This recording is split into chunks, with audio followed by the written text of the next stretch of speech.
Bueno, ahora vamos a estar hablando del módulo número 2 y tiene que ver con las cantidades escalares y cantidades vectoriales. O sea que en este nivel de la física, pues las cantidades van a caer en esas dos categorías. Son una cantidad escalar o una cantidad vectorial. Que es en realidad que vamos a estar definiendo cómo la vamos a identificar. Así que vamos entonces a interpretar las diferencias entre cantidades escalares y cantidades vectoriales para representar fenómenos físicos cotidianos mediante esquemas, tablas o gráficas comparativas. Vamos a aplicar las operaciones con vectores. Vamos a sumar vectores, vamos a restar vectores, lo vamos a hacer por varios métodos. Lo vamos a hacer por el métodos matemáticos, métodos analíticos, lo vamos a hacer por métodos gráficos y lo vamos a hacer por la simulación de PEF. Así que vamos entonces a evaluar también críticamente la pertinencia del uso de cantidades vectoriales o escalares en problemas de la vida cotidiana en contextos profesionales de STEM. Así que vamos a suponer entonces, vamos a suponer que usted ha programado unas vacaciones y usted se va para una ciudad que usted nunca ha ido, usted no sabe, vamos a suponer que se va para el sur del continente. Así que usted se va para Chile una vez que termine el curso. Y usted pues ya tiene su maleta empacada, pero usted no se ha percatado en cuestiones climáticas de cómo va a estar Chile cuando usted llegue. Así que usted mira, hace una búsqueda rápida en su celular y usted se da cuenta que cuando usted llega a Chile, Chile va a estar a 20 grados Fahrenheit.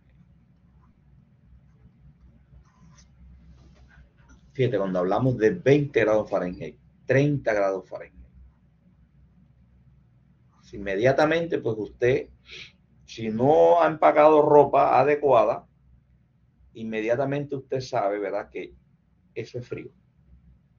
O sea que esa cantidad, ese número, lo llamamos en física magnitud. Magnitud. O sea que usted conociendo la magnitud y esa variable física la llamamos temperatura. Temperatura.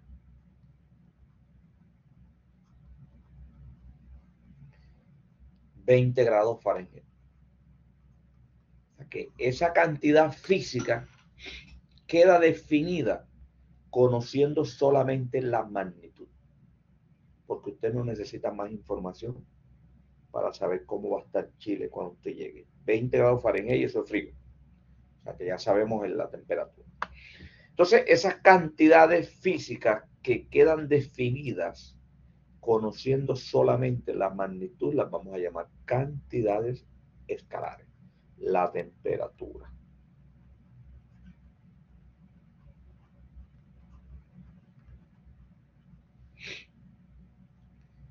La distancia la podemos poner aquí, es una cantidad escalar.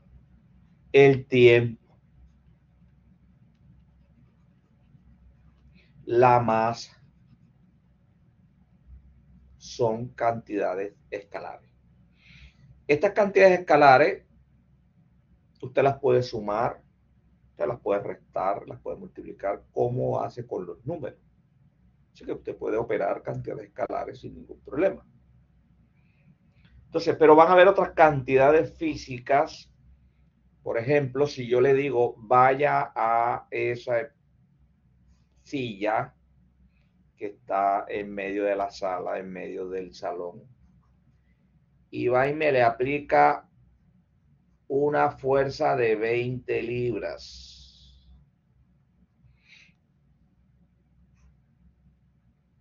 Entonces yo pregunto, ¿esa información está completa?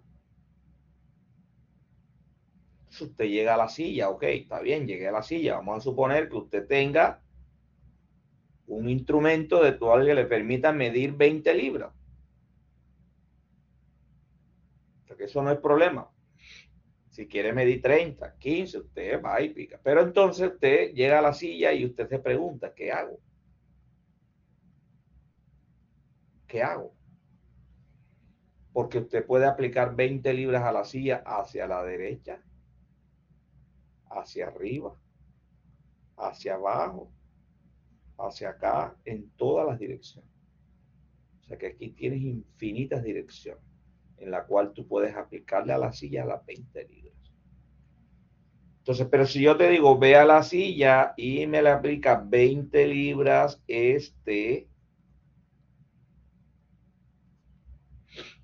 ya esa información está más completa. Significa que ya eliminas esto. Solamente es válida una sola. Esta. Las demás se eliminan. Entonces, fíjate que van a haber cantidades físicas que no son suficientes conocer la magnitud para quedar definida, sino que además necesitas la dirección. Y eso es una cantidad vectorial. Una cantidad vectorial es una cantidad física que necesita de la magnitud y la dirección para quedar definidas.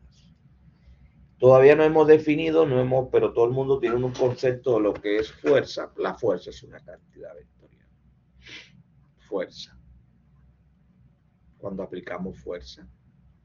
Vamos a estar hablando de velocidad. Es una cantidad vectorial. La aceleración, vamos a estar definiéndola. Ya mismo, aceleración. Vamos a estar definiendo lo que es desplazamiento. El desplazamiento son cantidades vectoriales. Así que esas cantidades necesitan un tratamiento especial porque no las puedes sumar como las sumas los escalares. Por ejemplo, si yo salgo de mi casa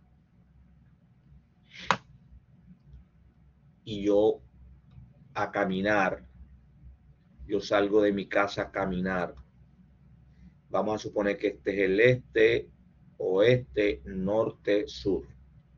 Y resulta que yo camino 4 millas al este. Me muevo desde mi casa, esta es mi casa, y yo me muevo 4 millas al este.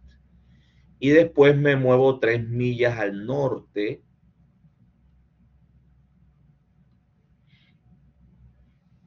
¿A cuántas millas yo estoy desde mi casa? Después de haber caminado las 3 millas. O sea, ¿cuánta distancia estoy? Entonces ya aquí puedo ver que esa distancia que estoy de mi casa no es 7 millas. O sea que estas cantidades que yo he marcado aquí se llaman desplazamientos y son cantidades vectoriales. Entonces necesitan un tratamiento especial para poder sumarla, para poder restarla. Entonces vamos a la representación. Esas cantidades se representan con flechas. O sea que las cantidades físicas, ahí tenemos una cantidad vectorial, la representamos con una flecha. Esa flecha tiene una magnitud que es el tamaño y tiene una dirección. También hablamos de sentido. Pero yo me conformo en que usted sepa que una cantidad vectorial es una cantidad que tiene una magnitud y tiene una dirección. La magnitud es el valor, es el tamaño. Entonces, porque si sobre la silla que estamos hablando, uno le aplica una fuerza de 20 libras y le aplico 30 libras norte, o sea que sobre la silla estoy aplicándole 2 fuerzas. Eso está mal trazado. ¿Por qué? Porque la fuerza de 30 libras tiene que estar más larga que la de 20. Así que tienes que establecer un sistema escala. La representación, vamos a usar letras mayúsculas para simbolizar esas cantidades. Y encima de la letra le puedes poner una flechita. Fíjate que yo hablé de fuerza. Uno le pone una flechita que significa que eso es una cantidad vectorial. La magnitud, que hablamos de magnitud, es el valor absoluto que siempre va a ser positivo.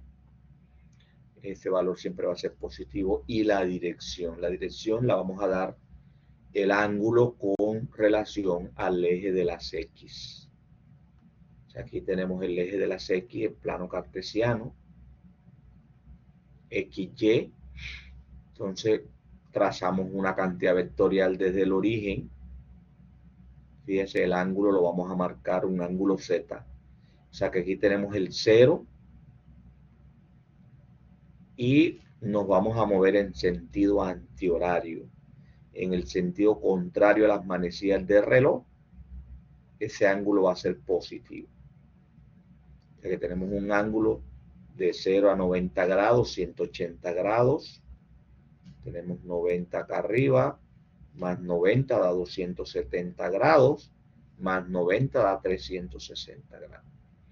Así que ese vector puede estar en estos 4 cuadrantes, puede ser un vector del primer cuadrante, puede ser un vector del segundo cuadrante, tercer cuadrante o cuarto cuadrante.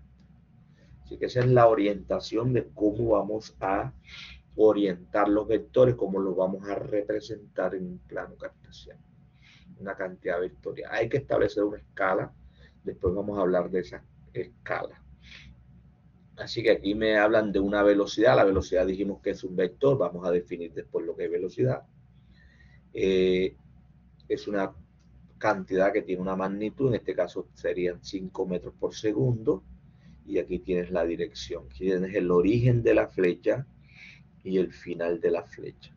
Así que vamos a utilizar letras minúsculas para representar ciertas cantidades. Las letras que vamos a estar utilizando es R, vamos a estar utilizando V, vamos a estar utilizando A, y entonces fíjate que arriba de la letra aparece una flechita, que son cantidades vectoriales. Cuando no le ponga la flechita, pues estamos hablando de un escalar. O sea, le pongo la flechita y pongo la cantidad. Así que los vectores, nos tenemos que concentrar en los vectores. Lo que tenemos que, por ejemplo, un carro que vaya a 20 kilómetros por hora y yo quiera representar una escala, yo tengo que usar una escala para representar esos kilómetros por hora en cuestiones de distancia. Entonces uno utiliza escala, o sea, esa escala por 1 centímetro en mi papel equivale a 20 kilómetros por hora. Así que si el auto, por ejemplo, va a 80 kilómetros por hora, yo sé que entonces ese vector yo lo voy a representar y vamos a suponer que va hacia el este. Pues yo cojo entonces, trazo 4 centímetros, ¿verdad? 4 centímetros y me representa esa cantidad vectorial en un papel. Entonces, si voy a representar, por ejemplo, aquí 3, aquí serían 60 kilómetros por hora. Así que ese vector representa una velocidad de 60 kilómetros por hora en el papel. Entonces, esa escala uno puede jugar con ella, puede cambiarla, modificarla, puede ponerla en pulgadas, como uno quiera. Así que eso va a depender de la habilidad que uno tenga. Por lo tanto, yo necesito sumar vectores, ¿verdad? Vamos a usar varios métodos para sumar vectores, que son los métodos gráficos y los métodos analíticos. Entonces, los métodos gráficos, voy a tener un método que se llama método del triángulo, que es cuando tenga 2 vectores. Y puedo usar también lo que se llama el método del paralelogramo. O sea, cuando tenga 2 vectores, pues yo puedo usar esos 2 métodos. Paso enseguida a explicar el método del triángulo y el paralelogramo. Cuando tenga más de 2 vectores y yo quiera hallar el vector suma o el vector resultante, utilizo el método del polígono. Así que esos son los métodos gráficos que vamos a estar trabajando. Y hay un método matemático que se llaman por componente. Son métodos por componente y son métodos analíticos. Y vamos a hacer uno experimentalmente porque este tema es muy relevante. Así que necesitamos hacer un laboratorio también. Vamos a hacer un laboratorio en PEF que me deben entregar también. Entonces vamos a dar un poco más detalle con el método del triángulo. Fíjense que si tú tienes 2 vectores cualquiera, por ejemplo un vector A y tengo un vector B, entonces yo quiero hallar el vector resultante, el vector suma A más B. Entonces uno lo que hace es que traza el primer vector desde un punto de referencia, trazas el vector A, donde termina el vector A, trazas el vector B, y la figura que te cierra el triángulo, pues representa el vector resultante, el vector A más B. Así que este es el vector A más B. Entonces, esto tienes que establecer una escala, por supuesto, para poder medir la longitud de ese vector R que he marcado acá. La suma de vectores es conmutativa, así que no importa cuál traces primero y cuál traces segundo. Aquí en este caso se traza primero el B y a continuación de B se trazó A. Y fíjate que cerramos el triángulo y el vector es el mismo que encontramos anteriormente. Así que eso es lo que demuestra que la suma de vectores es conmutativa, no importa cuál traces primero en cuestiones de suma. Aquí te represento entonces cómo vas a hacer. Trazas el vector A, trazas el vector B y después une cuando estamos en el plano cartesiano. O sea, vamos a trazar los vectores desde el plano cartesiano y en el plano XY. Entonces, siempre partimos, el primer vector es bueno que lo traces desde el origen y a partir de ahí empiezas a trazar vectores. Entonces, cierras el triángulo. Entonces, el método del paralelogramo consiste en que los dos vectores, por ejemplo, tengo un vector A y tengo un vector B. Y entonces yo quiero hallar el vector resultante, pues uno lo que hace es que trazas paralelas. Esas líneas entrecortadas son líneas paralelas. Por ejemplo, esta es la paralela A que pase por B y trazas una paralela B que pase por A. Entonces la figura que se ha formado aquí es un paralelogramo que ha formado con las paralelas a los vectores. La diagonal de ese paralelogramo donde parten los dos vectores hasta donde se intersecten las dos paralelas, ese es el vector resultante, ese es el vector A más B. Y eso lo tienes que medir, por supuesto, trazando las medidas de A, las medidas de B, utilizas una escala. Siempre hay que tener pendiente las escalas. Aquí no las he tenido en cuenta porque no estoy todavía haciendo cálculo. Solamente estoy ilustrando lo que es la suma utilizando el método del paralelogramo. ¿Qué ventajas tiene este método? Bueno, a veces no queremos trasladar un vector a otro. Por ejemplo, yo puedo tener dos fuerzas que están actuando sobre un perno. Yo tenga dos fuerzas, por ejemplo, están actuando sobre un perno. Puede ser que yo tenga una fuerza hacia acá. Vamos a llamar F1. Y puede ser que yo tenga otra fuerza hacia acá. Entonces yo quiero saber dónde está la fuerza resultante de estas dos. Entonces uno lo que hace es que traza paralelas acá. ¿Verdad? Uno traza paralelas. Uno traza unas paralelas aquí. Acá. Traza paralelas. Y trazas otra paralela acá.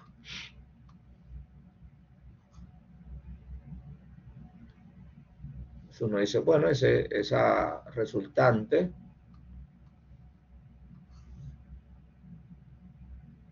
puede estar en esta dirección.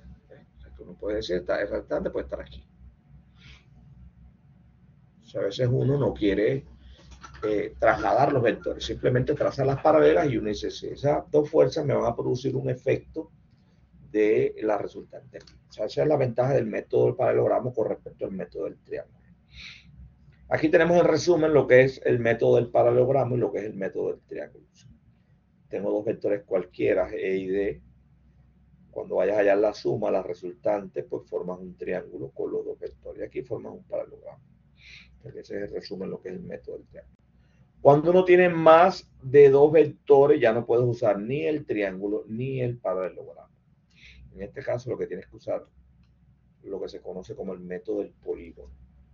Fíjate que si yo tengo tres vectores A, B y C, y yo quiero hallar la resultante, entonces uno lo que hace es que traza el primer vector, trazas el segundo vector, lo vamos a escribir aquí, trazas el primer vector desde el origen, donde termina el primer vector, trazas el segundo vector y donde termina, trazas el último vector. Debes mantener la misma magnitud y la misma dirección. O sea, vas trazando un vector a continuación del otro, cuidadosamente midiéndolo con la escala y la magnitud. Entonces, lo que te cierra la figura, en este caso, sería el vector resultante que he marcado aquí en rojo, pues sería el vector resultante. Sería A más B más C. Ese método se llama método del polígono, porque se forma un polígono para formar el vector resultante. Así que si, en resumen, si tengo 4 vectores A, B y C y D, y yo quiero sumar los 4 vectores, pues vas trazando uno a continuación del otro. Así que trazas uno a continuación del otro. Acá. Se me fue. Así que trazamos uno a continuación del otro y formamos entonces lo que es el paralelogramo. Así que puedes multiplicar un vector por un escalar, por ejemplo, el vector A lo puedes multiplicar por 3, pues lo que va a hacer es que te va a ampliar el vector. 3A es un vector 3 veces más grande que el vector A. Lo puedes multiplicar por menos 3, fíjense que es el opuesto, o sea que este es 3A, este es menos 3A, es el opuesto. Puedes multiplicar por menos 1 porque tú puedes multiplicar un vector por cualquier escalar. Así que entonces tocaría ahora es hacer lo que es unos ejercicios que los voy a ilustrar después individualmente para ver el método de midiendo. O sea, por ejemplo, hallar la suma de A más B, pero vamos a medirlo. Eso te lo voy a demostrar entonces después. Así que vamos a dejar hasta aquí.